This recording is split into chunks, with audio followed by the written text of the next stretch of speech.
Dead Sea Scrolls. When this was discovered in 1952, some people believed it would change history forever. But most historians have dismissed it as a fake. So what's the truth? Let's take a closer look at the mysterious Copper Scroll. This is an actual treasure map, a detailed guide to finding the lost riches of the Second Temple in Jerusalem.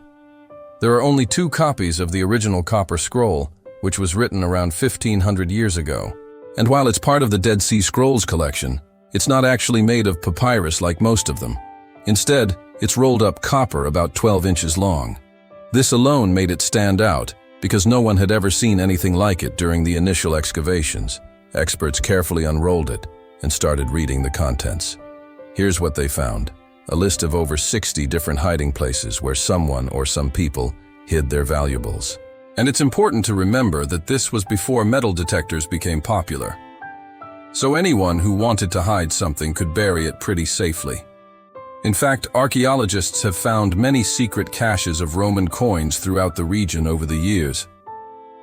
But this Copper Scroll wasn't just a list of locations. It also described the quantity of goods buried there, their value, and even where the key was hidden. For example, at one spot there was supposed to be 300 talents of gold hidden, worth a total of 20 million shekels. Then at another place, they noted there was 18,000 golden vessels, cups, dishes and platters worth 10,000 shekels. The list goes on and on with all sorts of precious metals and jewelry worth millions of dollars today. Here's where things get interesting. On this last point, the Copper Scroll says that someone should leave the treasures for the next righteous and pious generation. Now, many believe this was written by someone who expected the Messiah to return soon, but he never did. So the riches were left behind. Here's the mystery. We know that many people hid their valuables before the fall of Jerusalem in 70 CE, when the Romans destroyed the city and killed or exiled most of the Jewish population. But we haven't found any of these lost treasures yet. There are so many ancient artifacts buried in Israel, it seems almost impossible that such valuable items have been missed. So, what's going on here? Are the treasures real, or is this just a hoax?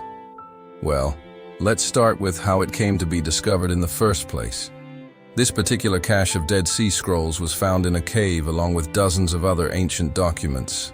One of the men who worked there said, "I knew we were sitting on something big when I found a jar containing small pieces of thin metal inside a clay vessel. It was wrapped in linen.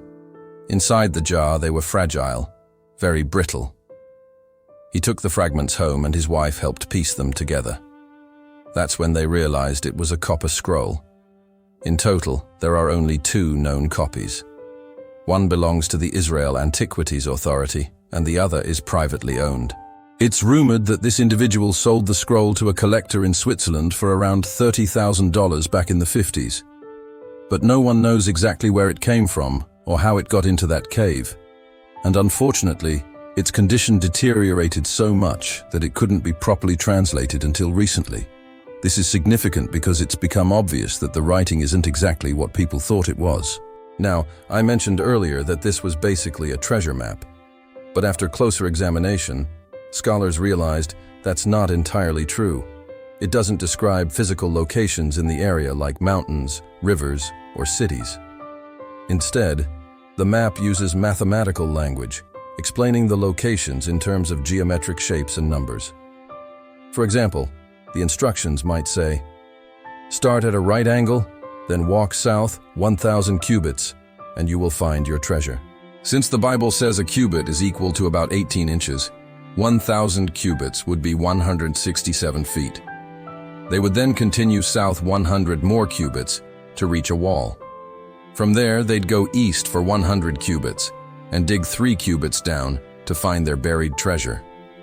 These coordinates could then be used over and over again all throughout Israel, meaning there may not be just one place where treasures are buried, but hundreds. Now, I don't know about you, but this sounds pretty confusing to me. Just imagine walking into the desert with a stick and trying to find a buried box, based on these types of instructions. If you followed these directions, you wouldn't know where to start. There's too much missing information. How do you know where to begin? And that's why most historians believe it's not a treasure map at all, but rather a coded text, maybe describing the location of a single treasure. The message might have been written in plain sight all along, but it wasn't intended for people who lived in the area. Instead, it was meant for someone coming back to Israel thousands of years later. Someone who would need to use geometry and complex calculations to figure out where the treasure was hidden. Some believe this was written by a scribe who lived during the Second Temple period. The idea was that the treasure would stay safe in the ground until the Messiah returned. Whoever was worthy would find it and use it to rebuild the temple. Others believe it was a message from Jesus to one of his disciples, instructing them to retrieve money for building his church. Unfortunately, we can't be sure who wrote it or why. And since no one has ever found any of the treasure, we don't know if it's real or not. Is this a lost biblical artifact or a modern fake? There's really no way to tell. However, many people aren't giving up hope. In 2017, a professor of archaeology at a university went public with his belief that the Copper Scroll was genuine. He teamed up with experts from various universities to form the Florida Stream Team, a group dedicated to solving the mystery once and for all. The team combed through the text, cross-referencing it with the Bible, historical records, and archaeological evidence. Their goal was to identify as many of the locations as possible and search for the buried treasure. They identified the jars where the treasure was kept and even marked the areas where they planned to dig. But so far, they haven't found anything. One of the team members admitted that while the Copper Scroll is exciting, it's also frustrating. They've spent countless hours examining the text and planning their searches, but it's still not clear where to begin. Without that starting point, they could be looking in the wrong places and wasting their time. So what do you think? Is there treasure buried all across Israel waiting to be found? Or is this just a hoax that will remain a mystery forever? Either way, it's an exciting story. And I love hearing about these discoveries. There's something about history that fascinates me. I mean, just think about it.